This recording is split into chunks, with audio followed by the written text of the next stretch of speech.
All right, good morning, everyone. My parents are educators, so I have to say it again. Good morning, everyone. All right, I'll take it. So my name is Caleb Williamson. I am State Public Policy Counsel at ACT, the App Association. We're a trade group that advocates and represents small businesses in the tech space, so mostly independent app developers and startups.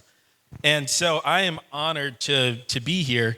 GOV, I think the first time I came out here was maybe 3 years ago, and I just remember that in the swag bag there was like this really cool vest, and I've been wearing it ever since, and my girlfriend hates it, but every time I wear that vest, I think about this incredible conference. And so I'm delighted to be here with our panelists, and if you haven't guessed so far by the title of this conference, we're here to talk about AI in some way, shape, or form. And so I am here with, well, I guess they were just introduced, but Ms. Jennifer Ottawa. I'm here with Joshua Jones and Senator Saddam Salim. And so I want us to get started. But before we do, I have to give this disclaimer that these panelists are speaking on behalf of themselves, unless otherwise stated by the panelists. But definitely want to get that disclaimer out of the way. I wrote it. It's bolded on my notes. Okay, so let's get this party started.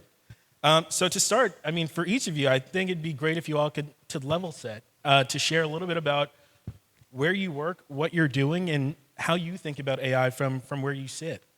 And I guess we can start with Jennifer. We're going to keep the DHS train rolling. Good morning, everyone. It's a real pleasure to be here. Can I get a quick raise of hands if you work in the public sector? Awesome. Private sector? Okay, awesome. Any nonprofit, civil society, academia? Okay, thanks. That's super helpful. So I have the genuine privilege of working with all of you in my role, and I think this will be some kind of indicator for you as to the importance that the department, but also the federal government, is putting on responsible deployment of AI, in that I have two jobs in the department, and they're both relatively new. One is to lead our partnership and engagement on all things AI for all sectors. So that's private sector, academia, civil society, including civil rights and privacy organizations, and the public sector. Working very closely with Chris, who's awesome, and you just got to hear from him, so I'll try not to repeat some of the things he shared. But I also have the privilege of serving as a deputy director for our AI Safety and Security Board for Critical Infrastructure, which I'm excited to talk to you more about. You've already heard from Chris some of the ways that DHS is, we believe, really leading in the federal government space. But to double down on a couple of things, we are in a really cool moment. I was a data scientist back when the iPhone and social media was new, so that was a really exciting kind of wild, wild west time. We are at a different pace of transition, and we're uniquely, we believe, in a moment where government, as you've just heard from Chris, at the federal level, and industry and the public are adopting, in particular, generative AI tools at the same time. And so we really can work together in a way that is responsible. One of the ways that we've done that with our AI task force that got stood up in April of 2023 is immediately appointing our Officer for Civil Rights and Civil Liberties as the Vice Chair for Responsible Use. Together across the department, but also integrating with our counterparts in commerce, for example, NIST and the AI Safety Institute, and others across the federal space, as well as being in spaces like this where we get to interact with state and local public sector partners to really try to get this right from the beginning. Some of the work that I'm doing in our engagement, which is to drive policy and sound practice, is in response to some of the existing directives and things that we have in the ecosystem in the DMV. I like to say that the religious text of the DMV on AI is Executive Order 14110 right now. But it goes well beyond that. Our policies and our practices are held accountable and held up standards insofar as we're able to have this iterative feedback loop with everyone to make sure we're getting the practice and technology. We have our AI core, which Chris just described, making sure that we hear from the ground what people's perceptions are of our use cases, what our needs might be, and then really working together across this public sector ecosystem to galvanize best practices. So I'm happy to get into more detail, especially about our board and where we see that, that work coming to fruition soon. But I'll pass it on right now to my colleague to my left. Hey, I'm Josh Jones and excited to be with you all today. I'm CEO at QuantHub. And before coming to QuantHub, I spent really the better part of the last couple of decades consulting with multinational firms to build and execute data science and AI strategy. And I think really just like we're talking about artificial intelligence today, every couple of years we experience some sort of a hype cycle and everyone has to know, I imagine this very stage hosted a panel just like this 10 years ago and we were talking about big data. Everybody's got to have Hadoop. We don't know what that is, but we got to have Hadoop. Give us Hadoop. Then it's cryptocurrency, then it's dashboards, and now it's generative AI. And so I think the through line through all of this is how do we actually make sense of this technology, get past the hype, and actually execute this in a meaningful way. So QuantHub is a software platform. We test and train data and AI literacy. And so this is really, if you think about it, for every one person out there who's writing, Python, building machine learning models or whatever, we've got thousands of people that are actually using these tools. And so it's increasingly important that we think about AI literacy and how do we ensure that our entire workforce is really trained with the relevant skills that they need to use these tools responsibly and effectively. So QuantHub serves really every sector from corporate, K-12, higher ed. We're also available to government agencies through the Aspire program, which is a partnership with a number of agencies like the VA and the Air Force and NASA. So again, it's a testing and training platform. And really, as we talk on the panel today, some of the insights that I'll be sharing are really, I'm less interested in the more advanced machine learning models, but how does everyone in this room make sure that we're leveraging the skills that we need to have to be productive and to continue to be competitive in tomorrow's workforce?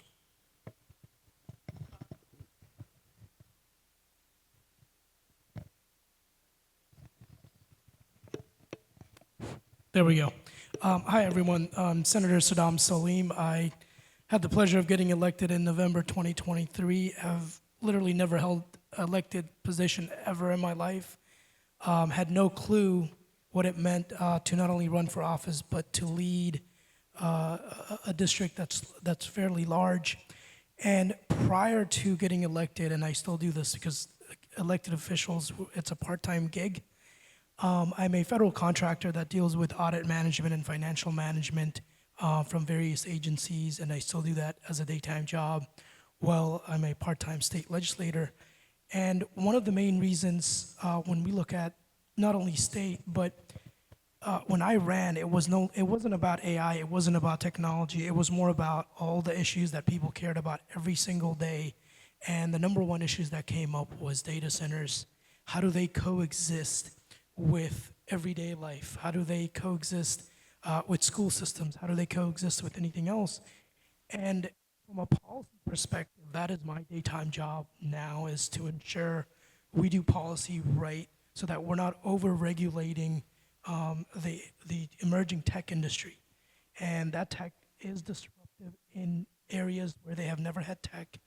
And as a lawmaker, we have to go through thousands and thousands of pages of legal work, thousands and thousands of things that I have to understand that have taken place before I was born. And here's the thing about this is that there are senators in my chamber that are older than I am, and they were elected when I was first born. So I have to go back as far as that far to understand some of that data, to understand what it means. And that's where AI comes in, and that's where even when we have taxpayer funding in some of these programs, we're still lagging that ability. And to be one of the youngest senator, it's my responsibility to ensure not only do I explain to my colleagues, but also the people around me, there's a need for policy, there's a need for specific guidelines for the industry without over-regulation. And that's where, I thrive in that sense, and that's where I'm looking forward to this conversation as well. Absolutely. And Senator, I'm going to pick on you just a little bit. I mean, you mentioned data centers, and that's the heart of a lot of AI infrastructure. And so I was wondering if you can share a little bit more about the challenges and opportunities you see from your perspective at the state level. Yeah, no, definitely. This is something that's ongoing right now over the last couple of years. There are lawsuits going back and forth on the idea where data centers could be placed.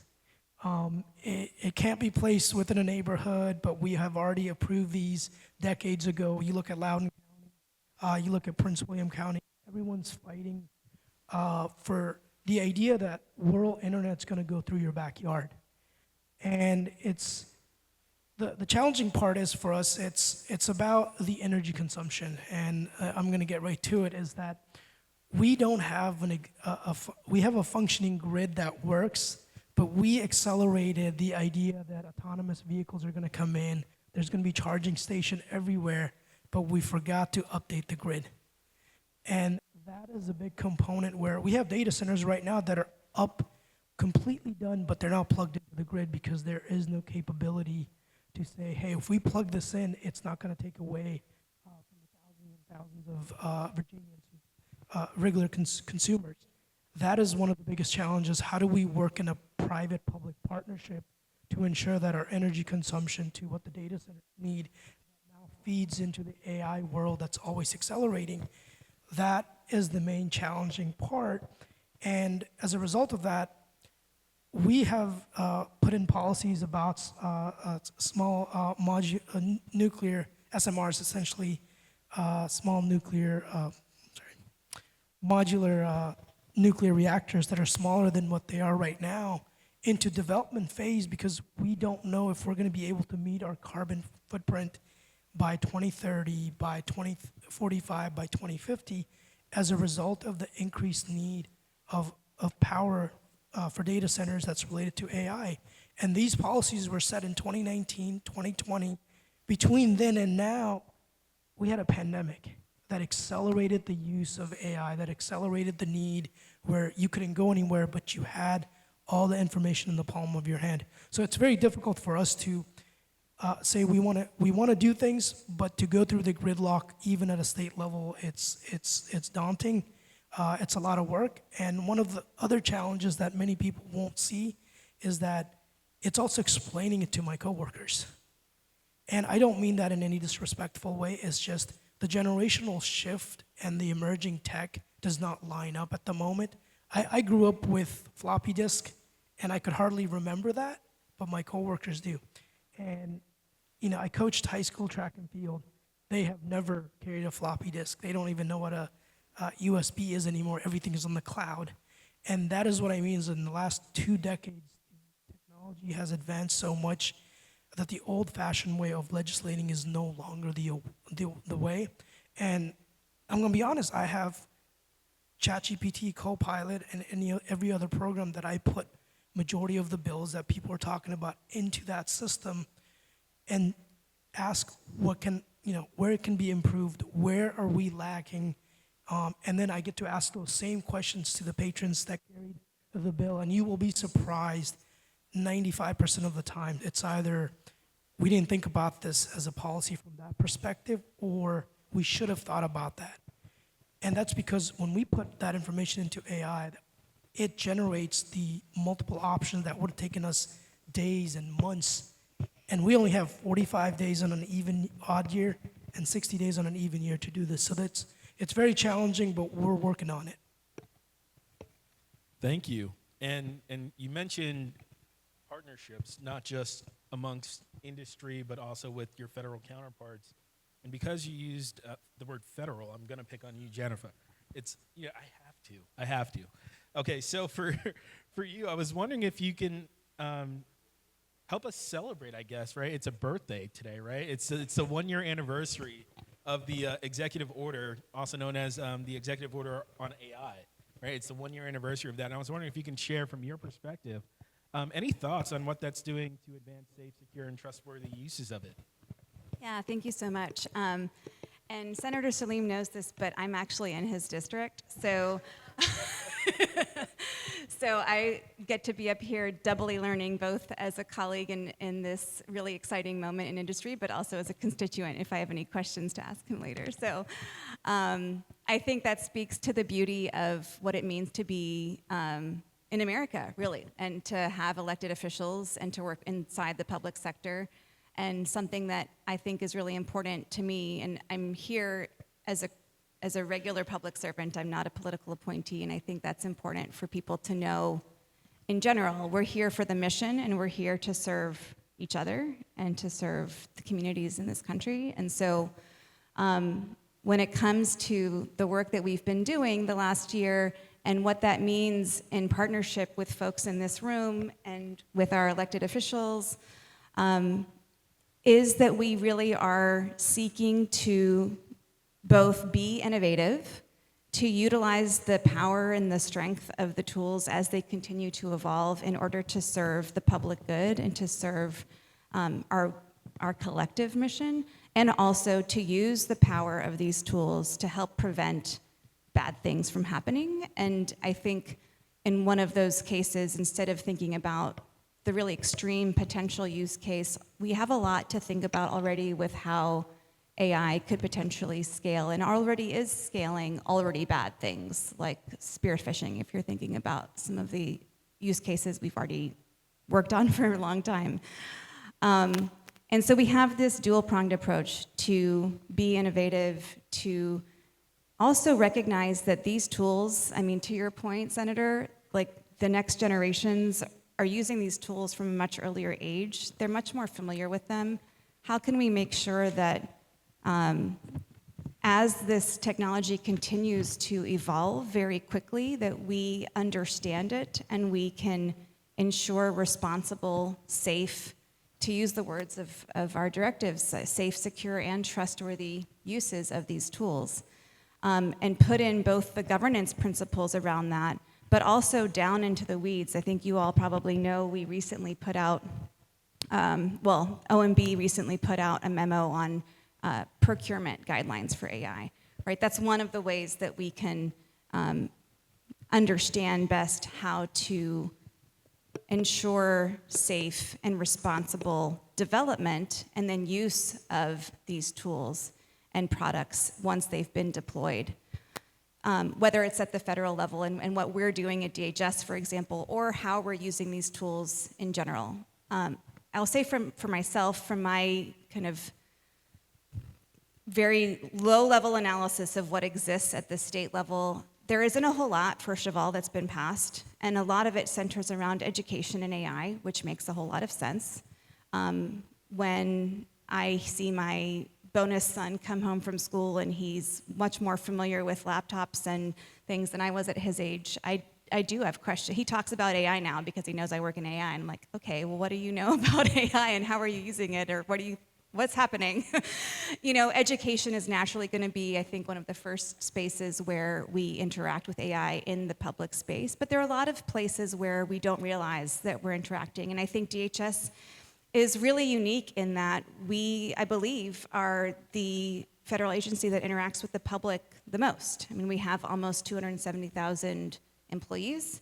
We are there for you when you're traveling domestically, when you're traveling internationally, when you're crossing a border, if you have family members or friends that are seeking asylum, going through immigration processes, green card applications, when you are worried about child sexual exploitation abuse and what's happening on the investigation side. We have Homeland Security investigations. We are so many things. When we have natural disasters, we also are FEMA. When we're thinking about both public and private sector tools to combat and prepare for cybersecurity breaches, we are CISA. So there are a lot of spaces where we interact with the public and are doing our best to serve, and that gets back to where engagement is really important, which is a part of the directive that has its anniversary today, or the executive order, I should say, and OMB's guidelines for implementing that is to ensure building trust through engagement, to make sure that we understand better, not just the tip of the spear best practice, but how our tools are being perceived, how our tools are being used, and what are the effects whether they're real or perceived, on humans. And so for me, what's really exciting about these, the OMB memo, in particular M2410, is that we are looking very explicitly at our use cases. So it's not just DHS, but we're all doing this. What are safety impacting use cases, and what are rights impacting use cases? My full disclosure is that my previous role in the department was with our Office for Civil Rights and Civil Liberties, and so I had the opportunity to learn a lot more about how we're really working alongside the rest of DHS. And in AI, it's together from the beginning to make sure that we are getting it right. And I think that this also connects to what we're doing with our board, which was also, and it kind of came out of this executive order, that the establishment of this board. Our board is 23 members right now, and it consists of, so again, it's safety and security for AI and critical infrastructure, which is, as we define it, with CISA's 16 sectors, it's kind of everything. We're very intentional about making sure that the board representation is not just AI model developers, cloud and compute infrastructure companies, and critical infrastructure companies, but also civil society in civil rights organizations, academic institutions, as well as public sector. So we have a mayor and also a governor on our board. And it's really important to us that we have this cross-section of leaders in this moment to come together and advise us and work with us as we are developing guidelines to ensure that folks that are in this critical infrastructure ecosystem, which really it could be considered all of us, are understanding the different perspectives of how to get this right, how to develop and deploy AI safely and responsibly. And that's how we build our trust. And so it's exciting. I mean, I think it's really important that we're doing this work. I think one of the things we have learned, for example, from the cloud transition is that it's just better to get together and try to figure it out and have those hard negotiations from the beginning, as opposed to trying to fix things that might have had adverse impacts retroactively, especially if it could be very difficult to do so if, let's say, a large language model has been developed in a certain way based on certain data sets that it's almost impossible to extricate or to disaggregate. I see the hard work of Chris and my other colleagues and myself as we are really collaborating together and then working as well at the interagency level with our colleagues across the federal government. And one last thing I'll say, especially given who's here in this room today, is that my personal opinion is that we really just have to, the term harmonization is getting thrown around a lot, especially with the international AI acts and regulations and leaderships and guidelines and all sorts of things that folks can sign on to. It's also important for us to have this harmonization across the country and to have these open and honest conversations, which are honestly politically agnostic, in my humble opinion. Like, AI tools are being used. They could be used for great good. They're already being used for harm. So let's come together and figure out the best way to deploy, but also to understand these tools together, whether it's at the state level or at the federal level, because we're all involved in this. We're all in it. So that's my personal pitch, and I welcome further engagement with anyone, of course. That's my job. I get to do that, which is really fun. Hear from folks and make sure that not only are we doing things to the best of our ability, but also to ensure that those who are using our tools, who live in your districts, who maybe work in your companies, are also a part of that conversation. Thank you. And Joshua, I know that you are an innovator. You are a founder, you are a CEO. I like to consider you, based on your bio as well, which is in the app, that you are a serial entrepreneur and a successful one at that. And so I was wondering, navigating this space in the technology space, in the building space, you are uniquely situated where you have to navigate not only state laws, but federal laws. And how has that historically and currently, when thinking about artificial intelligence and the products that you're building and the business that you're running, how do you navigate that? And are there, and since we're having a candid conversation, are there things that, if you could tell folks at the federal level or at the state level, as it pertains to your ability to innovate, what would you share? Yeah, absolutely. I would say, as it pertains to navigating the federal laws, it's really a wild west in many of the scenarios in terms of from an entrepreneurial ecosystem. We're seeing a lot of companies pop up really faster than you can keep track of. And so we're watching that closely. But I would say in terms of advice for the audience here, a couple of things that I'm hopeful that you might take home. Show of hands, how many people in the last, say, 3 to 6 months have had a conversation around whether AI will take over all of our jobs? Has anyone had that conversation, friends, family, colleagues? Okay, about half the audience. I heard someone the other day at a conference make the comment that I thought was really good, and they said, AI is not going to replace you or take your job. Someone using AI is going to take your job. AI is not going to take your job. Someone using AI is going to take your job. And it speaks to this more fundamental concept of not job replacement, but task replacement. So Accenture, about a year or so ago, actually looking at generative AI, looked at across industry and analyzed how is generative AI and similar tools going to impact each of these industries. We're talking agriculture, utilities, transportation. And on average, they estimated about 40% impact to each industry. 40% impact to each industry. And so if you think about what that actually looks like, sometimes it's very nebulous and it's just sort of the Terminator 2 image of AI.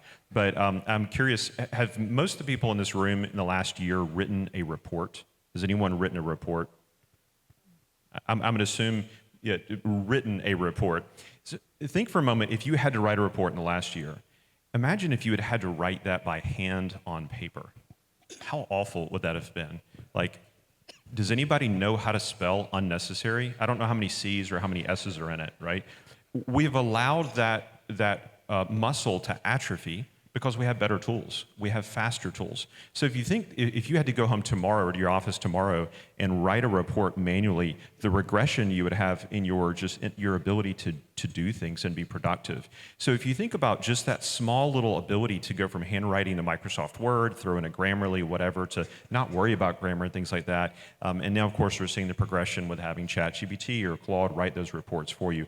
Imagine that stacking up in different parts of your workday. And so when we talk to government agencies, when we talk to corporations, one of the most important things we try and do is remind them, don't try and hit a grand slam with AI. I think everybody sees the hype, they see the excitement. Let's hit a grand slam. Let's get this huge, monstrous win with AI because of all the things we're hearing. But instead, just focus on getting on base. So what does a 5% or a 10% gain look like in your industry? And chances are it's not some huge, master model, but maybe it's just getting everyone in your organization to understand the basics of AI ethics. When can we use AI tools? When is this not a good idea from a security and compliance standpoint? How can we do prompt engineering to get more gains in using these different tools? So getting everyone in the organization to start thinking about that. And sort of the last thought I'll leave you with, so about 10 years ago, McKinsey looked at job churn, structural job churn, old jobs disappearing, new types of jobs coming on the market. Historically, they estimated those about 10% over 10 years. So about 1% a year of jobs are just disappearing, new jobs coming online. So the World Economic Forum last year, 2023, published their Future of Jobs report, looked at thousands of employers across the world, and they estimated 23% over the next 5 years. So we're talking about going from 1% job churn to almost 5% per year in old jobs disappearing and new jobs coming online in the next 5 years. That is amazing if you think about how much news time gets taken up talking about interest rates. And imagine if you had all of your life savings in a money market account that had 1% returns.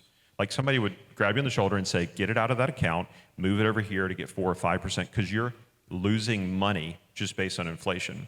But we're living in a period of skill inflation where we can't be happy with just that 1% occasionally learning something new. We've all got to accelerate the pace at which we're training our employees, we're training ourselves, because if we don't, we're going to fall behind, and that's where we're really going to lose in innovation. So really, my advice to everyone in the room is to really be thinking about personally, what is that 5% a year that you're going to do to really upskill your capabilities? And then what are the skills that you need your team and your organization to master now and in the years to come? And how do we make sure that we're getting them the training that they need? Can I jump in real fast?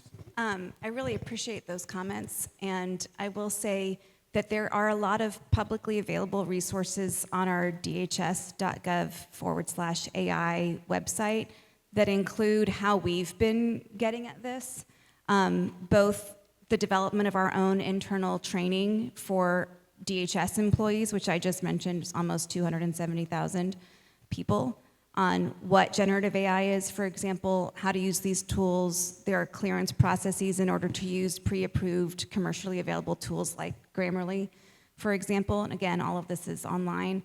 But this is another area where we're also just thinking about DHS as an institution with employees that we want to serve, are trying to also make sure that our staff understands what the tools are, how to use them, how to do a prompt, for example, in any of these tools. And so that's one thing. And then the other thing I'll share is that I'm happy to stay connected with folks who want to hear more, like have a conversation with us about some of our best practices. We're actually soon going to be putting out some best practices around how we've piloted generative AI, which Chris talked about, and these are proactive use cases to counter the fentanyl trafficking network, for example, combat child sexual exploitation abuse material online, and train our asylum officers. So we have more that we want to share, but likewise, we want to continue learning from how you guys are doing this, and what successes you found. So again, like we're all doing this together at this same moment, and so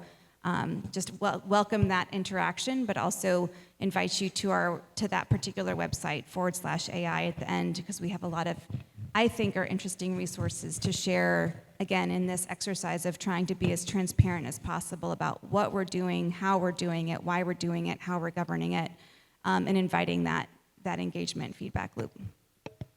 Absolutely. And Senator, one thing that we've touched on, I feel like every single panelist has mentioned, is talking about education in some way, shape, or form, and also what the younger generation, how are they going to be equipped, and the general workforce, how are we equipping all of the players in this space to enter into a more digital ready workforce? How do we ensure that?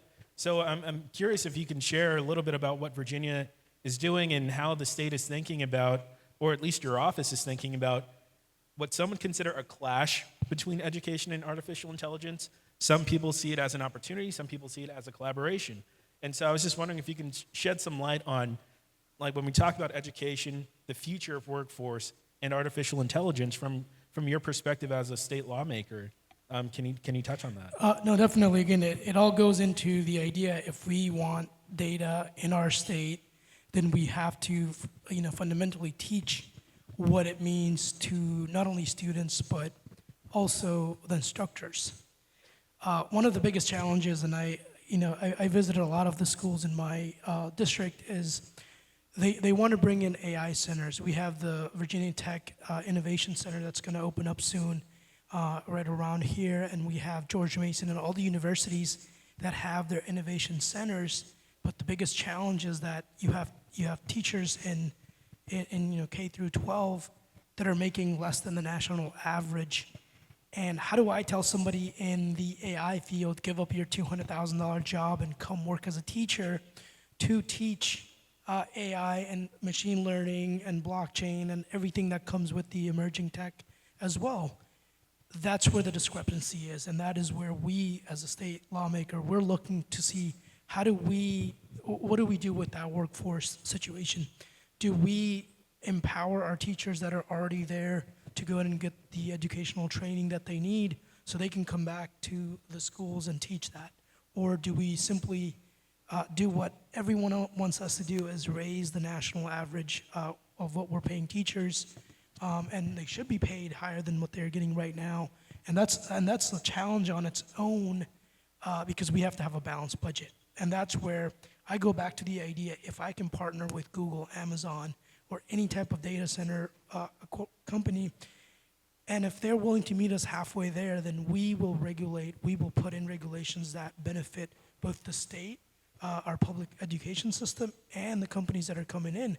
And that's where the idea of making the Commonwealth a data center friendly state is the conversation we're having right now, because until you get to the source of what that's going to do, how that's going to change the revenue model for locality, where it's no longer individual tax driven or property tax driven, it's not corporate tax driven, then we can change the formula for workforce as well.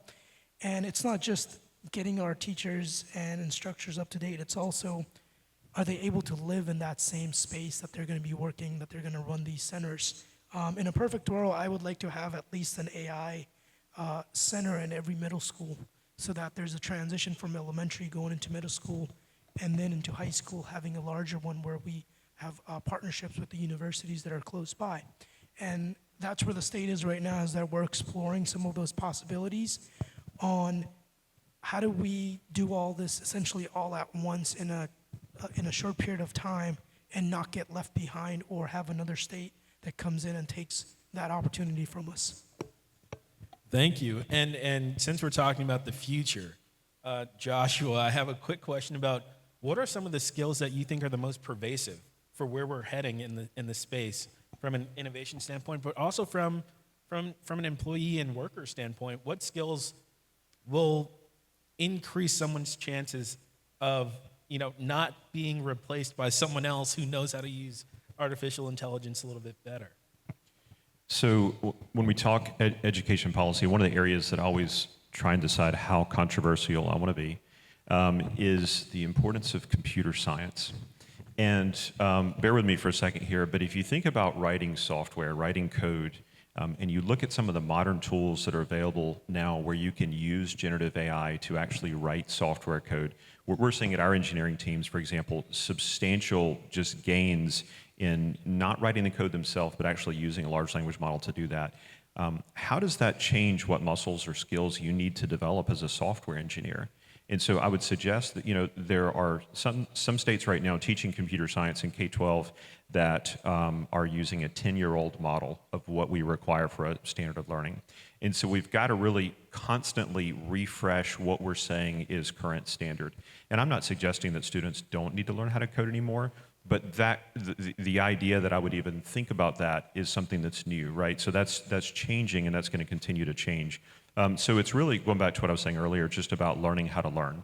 And I think the number one thing is everyone needs to realize that you can't just use the old ways of both not only delivering education, but creating education. Think about textbooks. And if I'd written an AI textbook 3 years ago, I'd have trouble selling it right now because everything in it would be irrelevant. And so just what we're teaching has to change at a much faster pace.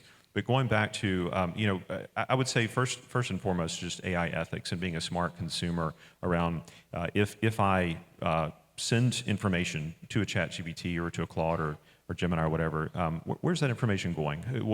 Who owns that information, and how can I change that? How can I look at the different, and that really spans agencies, ages.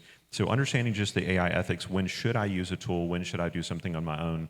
With my 7th grader, she knows not to write essays with ChatGPT or Claude, but she uses them to quiz her on vocabulary or geography. And we've talked about the fact that they're not always right. And so her understanding that, hey, this is not gospel truth, that I need to be, really savvy and paying attention is really important. So beyond that, I would suggest that some version of prompt engineering, so understanding that just writing an instruction to a large language model may not be the best way to get a result out of that. How do you really boost your efficacy and efficiency with interacting with these things? There are lots of tips and tricks and hacks and things like that.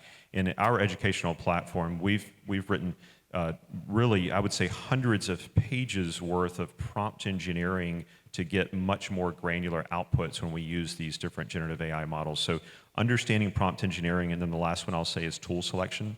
So understanding what is the best tool under certain circumstances. So for example, we've seen, and this may have changed with the latest models, but ChatGPT, for example, tends to do a better job planning, whereas Claude tends to do a better job of actually writing. They've both released models since I had that observation, so we'll see how that changes. But just understanding, and where does NVIDIA's new model come into play, and where does Meta's model, what are they best at? So, and then going beyond that to video creation, multimedia creation, how do we select the right tools for the right applications is something that I would say is increasingly important. Thank you. And we have like a minute or two left, but I do want to just rapid fire, parting thoughts, words of wisdom, something that excites you. Let's close out on a positive note, and give our audience something to take back with them. So if each of you can share, one takeaway that you hope people glean from this conversation, I'd be very grateful. I guess I'll start with zero time to think about it. Well, just building on what you've shared, because what you've just stated, I think about quite a lot. And I will say two things to take away. Well, one thing to take away, one positive future outcome, I guess.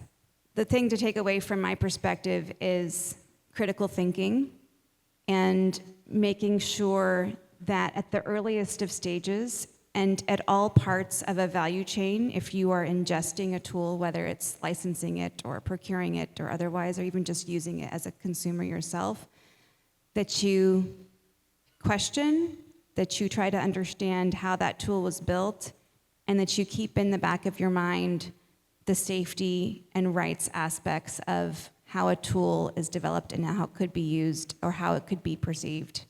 And so there's a lot of work to do around just that, but making sure that you employ critical thinking and encourage others to do so. And the positives, honestly, just even with the DHS use cases, if we can take a bigger dent out of some of the things that we're doing, especially in areas like combating the fentanyl crisis, that's a huge win. And we're doing our darndest to do it responsibly, and so I think we're both able to be responsible and innovate there. And it's a pretty basic case of big data science, if you think about it. That's what AI is. So really not forgetting those positives, not forgetting how we can leverage the tools in a moment when malactors will also leverage the tools is hopeful and also exciting. I'll give you two movie robots, HAL 9000 and Iron Man. I think a lot of our AI conversation ends to go towards HAL 9000, being pushed out of the spaceship, I can't let you jeopardize the mission, versus Iron Man, which is really this enabler and this workforce productivity booster. So I'm just, from an optimism standpoint, we live in a day and age where we can do things that we could never do before. And you think about the impact to education, to safety, to healthcare, there's really tremendous opportunity. So I want to make sure that when we talk about AI policy, we don't get so focused on the bads and the dangers. They definitely need attention. We definitely need to be thinking about that. But I think we should be spending more time talking about the tremendous opportunity and how we use that, not just for a technical good, but how can we use that for social good? How can we use that to continue to improve the communities that we live in this great country? Thank you. And I'll make it real quick, and I think AI is actually here to get the best version of ourselves. It's not supposed to replace us. It's supposed to complement where we can't find things, where we struggle. It's supposed to fill in those void, and at the state level, it's our responsibility to ensure that there's consumer protection, that when you put certain things in, are there guardrails? And we can regulate in a responsible way while allowing the technology to be innovative, while allowing it to take it to the next phase of where it needs to go. And one of the other thing is that the advancement of technology, in the human mind, along with just society itself, it's going to elevate us to the next level in solving environmental issues, solving traffic patterns, solving down to every single day where you can precisely put a popcorn in your microwave and realize what that exact second is when it's ready. And that is exactly what AI is going to do. And if we do it in a responsible way, we will become the better humans compared to the last generations of us or the next one that's coming up. So thank you. Thank you, and thank you to our panelists.